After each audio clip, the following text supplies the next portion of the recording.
White House visitor logs just released suggest that Joe Biden is personally running the prosecutions of Donald Trump. The Biden White House was much more involved in the Mar-a-Lago raid than we ever realized. White House visitor logs suggest that the raid itself may have been hatched inside the Biden White House, and the special counsel prosecution on Donald Trump is still being coordinated by the White House. Jay Bratt, who's now the top aide to the special counsel, Jack Smith, was a Justice Department official and was summoned to the White House twice in the fall of 2021 to meet with Joe Biden's Deputy Chief of Staff, Carolyn Saba, and an advisor to the Chief of Staff, Catherine Riley. This was while Donald Trump was negotiating with the National Archives. Jay Bratt didn't want a negotiation. Jay Bratt wanted a raid and lobbied the Biden White House to raid Mar-a-Lago. Jay Bratt even visited Mar-a-Lago and told Donald Trump everything was fine. Just put a lock on the basement door. But everything wasn't fine. Joe Biden and his White House counsel signed off on revoking Trump's privilege. And weeks later, armed FBI agents got a warrant from a Trump-hating judge who happened to be an Obama donor and went in hard. And the Biden Justice Department indicted Donald Trump. Then Jay Bratt was tapped to be the top aide for special counsel Jack Smith. And what do you know? The Biden White House summoned Jay Bratt back to the White House to meet with, again, Biden's Deputy Chief of Staff. That was just in March. And weeks later, Donald Trump was indicted over the Mar-a-Lago documents. Why is the Biden White House conspiring with the Justice Department and the special counsel's office to prosecute Donald Trump? Joe Biden personally told us that he had nothing to do with the prosecution and it was totally independent. I have never once, not one single time, suggested to the Justice Department what they should do or not do relative to bringing a charge or not bringing a charge. I'm honest. That's a lie. Not only do White House visitor logs prove that Joe Biden's team is working with the special counsel's office to raid and prosecute Joe Biden's top political opponent, the New York Times reported that Joe Biden was behind the urgent timeline. Joe Biden, quote, confided to his inner circle that he believed former President Donald J. Trump was a threat to democracy and should be prosecuted. And that Biden himself felt like Garland should, quote, act less like a ponderous judge and more like a prosecutor who's willing to take decisive action.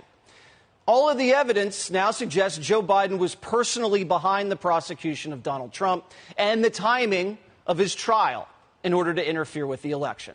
Today, a Democrat D.C. judge ruled that the January 6th trial, again prosecuted by Jack Smith, will begin March 4th, a day before Super Tuesday.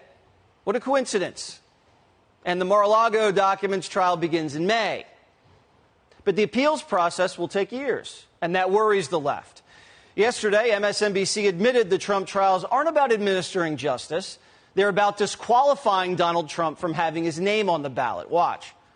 As far as I'm concerned, all of these court cases, all of these indictments don't mean anything if he's still able to run for president next year.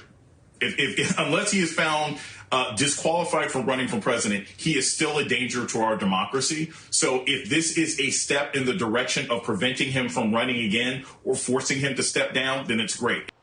Democrat state officials will be taking legal action if Donald Trump's convicted to remove his name from the ballot and force the courts to figure it out. ABC News reports the plan's already in the works in New Hampshire. Joe Biden isn't even committing to debating Donald Trump. This isn't a battle of ideas. There's no effort at persuasion. This is the removal of a political opponent through brute force, through handcuffs and ballot gimmickry. But the Democrats' Soviet-style tactics have alienated their most loyal voting bloc. The mugshot has breathed new life into the Trump campaign and broadened his appeal to black Americans. Over the weekend, with the help of mugshot merchandise, the Trump campaign raked in over $7 million. Today, my garbage man told me he's buying mugshot T-shirts for everyone he knows this Christmas. The mugshot's up on the side of buildings in the inner city. The 2016 phenomenon's happening all over again. Trump won that election because of a laser-like focus on the forgotten man. A bond was formed back then that can never be broken. And there's a new forgotten man, the black man. Democrats have forgotten about him. The media and the professional class are so fixated with smearing and disqualifying one man that they've forgotten that the Democratic Party should be fixated on fixing problems. Better wages, better jobs, better schools, better health care. Democrats have overpromised and underdelivered for black Americans for decades. And as this election rolls around, Democrats once again are obsessed with Trump instead of their most dependable voter. The mugshot crystallized that. He got indicted? And Trump got a target on his back just like a black man. Y'all keep messing with him. Hey, Trump, go ahead and wipe that white paint out your face, man. You black now. You good in the hood. As far as I know, Trump is black. When are you guys gonna learn? The more you indict, the more we unite. Gangsters, holler about Trump 2024, you heard me? Whoop, whoop, gangsters.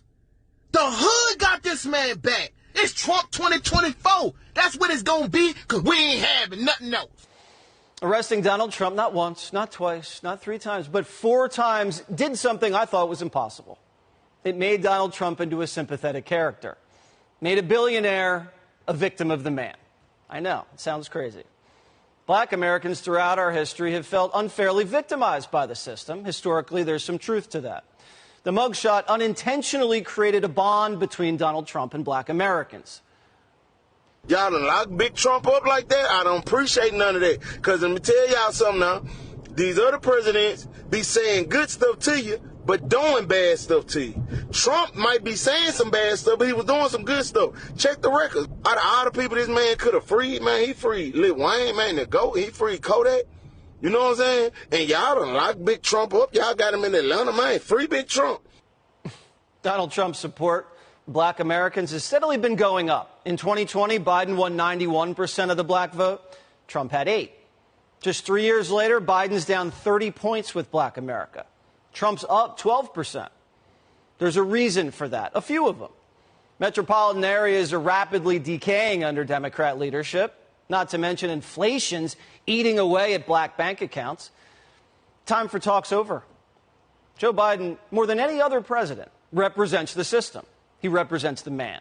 He represents the permanent Washington power broker whose callous policies created the forgotten man.